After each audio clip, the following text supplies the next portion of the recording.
I use this VFR as my modern bike, the one that's reliable and I can just use. I've got a couple of older ones which are projects, but this is the one that gets the most use.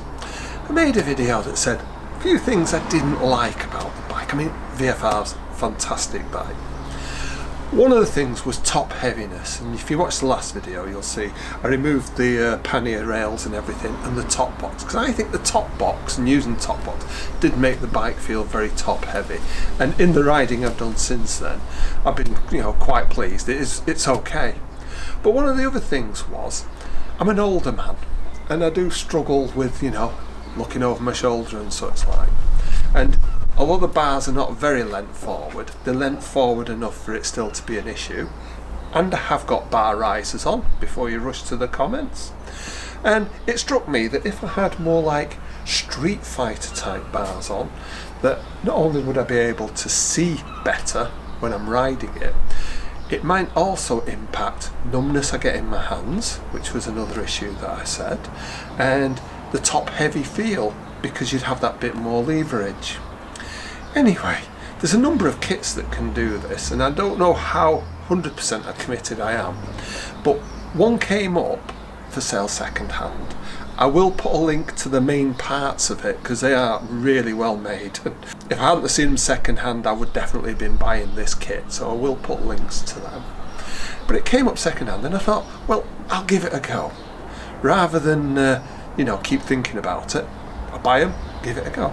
Now, what I don't want to do is to have to change all the cables and everything at this stage. And when I saw this kit for sale, it did say the person had fitted it with all of the original lines and cables. So I'm going to give that a go first, yeah? I don't want to disable my daily rider bike, so I'm hoping I'll manage to get all the way through this, fit it, and use all the original cables. If not, then I may have to rewind and then think about it again. But the fact that you're watching this video says I was likely that I was quite successful. So let me show you where the bars, and this is about where they'll fit. Not a massive difference, but I think enough of a difference. It might also impact one of the other issues, which is wind noise from the fairing. And this was something I picked up from a YouTube video I was watching, who said by using a lower fairing and making the wind come to your chest rather than your helmet, it can actually be a far more comfortable ride. The bars from this kit I think will sit about here, and I'm hoping to just move all the switch gear on the front brake, same as switch gear on this side and the clutch, and instead of running the cabling round the front, run it round the back.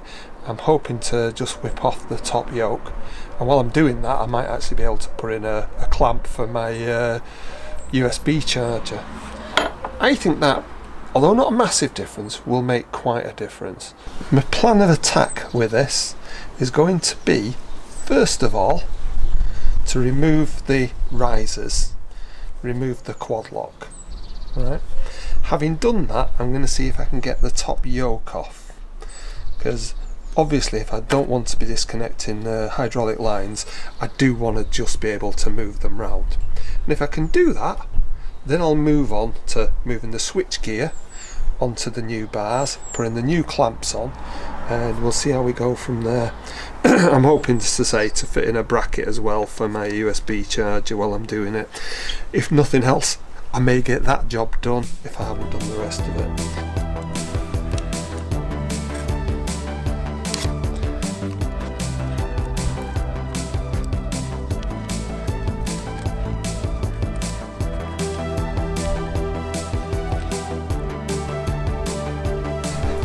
Next, let's take the risers off.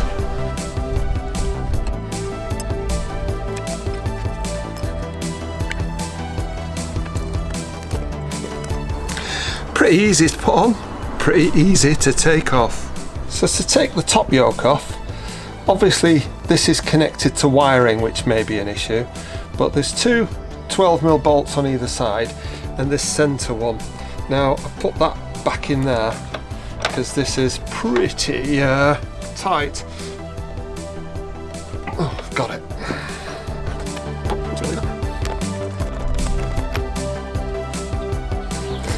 There we go.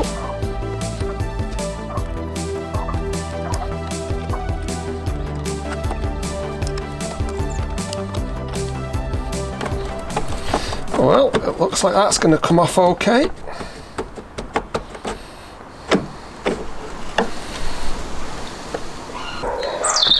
To undo the HISS unit is just 2 screws. Don't you love dogs? They were quite tight, but they came off. But if you want to take the lock out, they actually have security type bolts that break off when they put them in, so there'd be a bit more of a struggle. Luckily, I'm not doing that. I've had this bracket for quite a while, and basically it just sits there with the USB through it. I couldn't get them undone from underneath, so I thought this was an opportune time.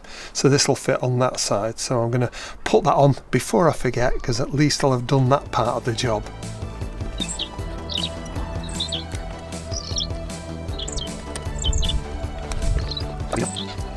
Before I put the clamp back on, is I'll work this and the other side so it's round the front of it rather than, or round the back of it rather than round the front. Having put them behind for now, let's put this back on, make sure there's no cables getting caught. I gave it a bit of a wipe over. Probably not enough of one, but I'm sure it'll be fine.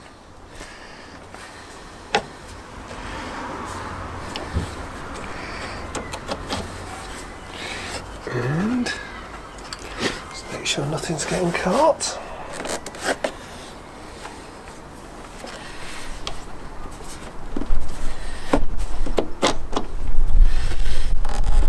There we go.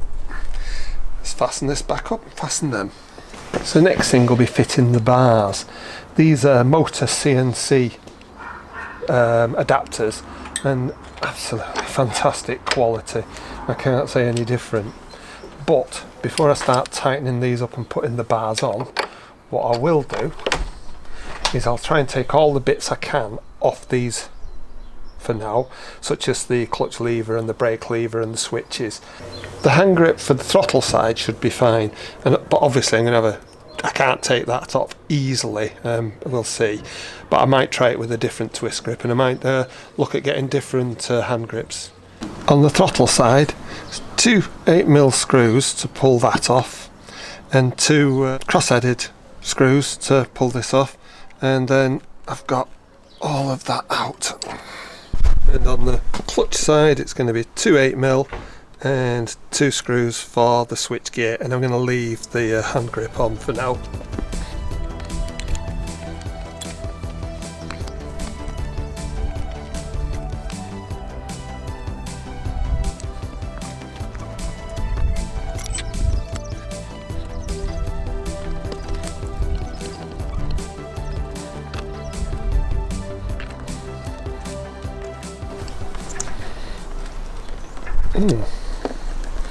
Might have to remove this hand grip after all, because I didn't realise there was that part on it. I am going to be able to take the switch off, but I will have to remove the grip so that I can get that bit off.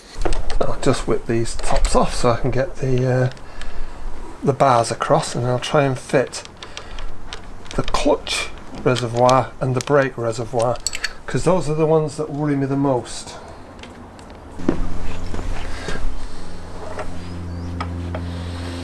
That's going to sit like that. So I think I'll have a look at trying to get the reservoirs on first and see what they look like. That's it all loosely put together, and I know I may still have an issue with it touching the fairing, so I need to look at that, and touching the tank obviously. The kit that I bought second hand did come with aftermarket reservoirs. The kits you see online don't necessarily have that, so I'm hoping I'll be able to angle this so that it'll fit. So I'm going to work my way around tightening everything up now, and then see how it is with the fit for the actual handlebars. It was easy enough. I mean, just those two underneath, two underneath. So with everything reasonably loose, I'm just going to see how it is at that. Oh, yeah, that looks fine. It looks fine on this side.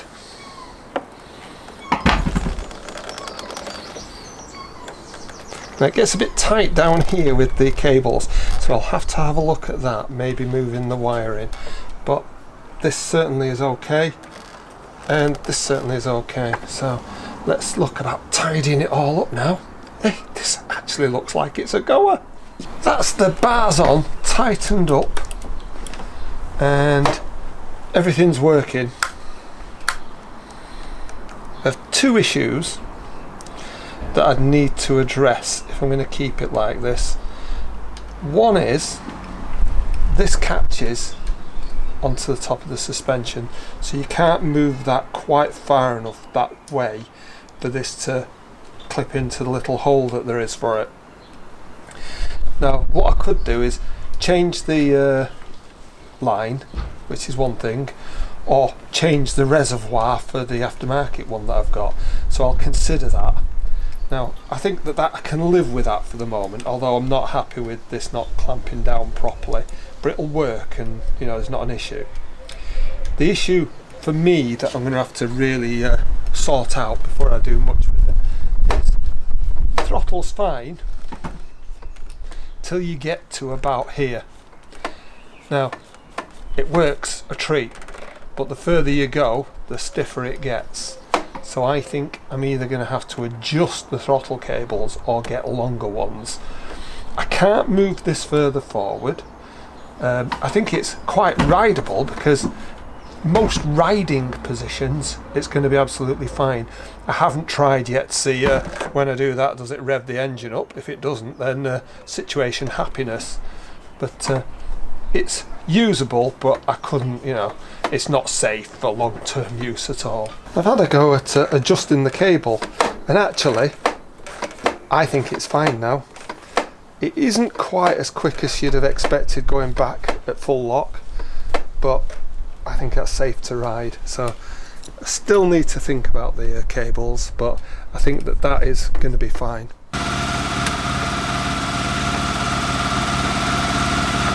Quite obviously, you could feel the difference straight away.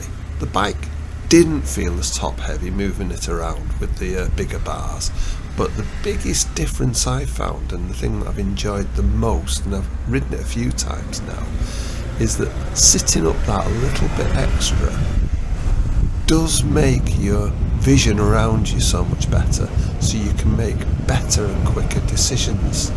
And certainly if you're filtering and things like that, you feel a lot safer being able to see more. So I really, from that, just that perspective, it seems a really great idea.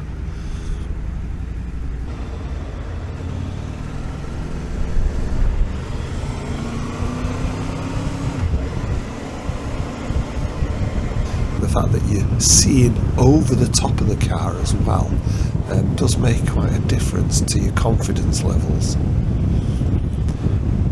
Now on this particular bike with the upright bars and with this screen, I still found that the wind buffeting from the screen was something I noticed. I might try putting the standard screen back on.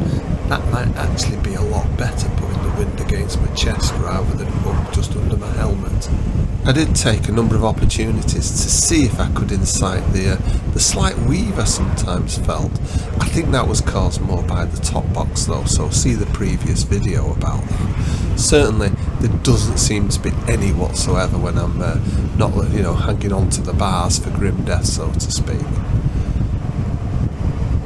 Now it might be that I've been riding a little bit more because the spring has started, but I felt the enjoyment of riding the bike with the upright bars was much higher than it was previously with just the risers on. And certainly in towns where you sat up more and you can see more, it just makes it so much easier. My feeling at the moment is that these bars have made this bike a much more enjoyable bike for me. So I'm going to keep them on while I keep the bike. Whether I keep the bike is another issue. So if you've enjoyed this and found it useful, why not think about subscribing and following on, see what else we do.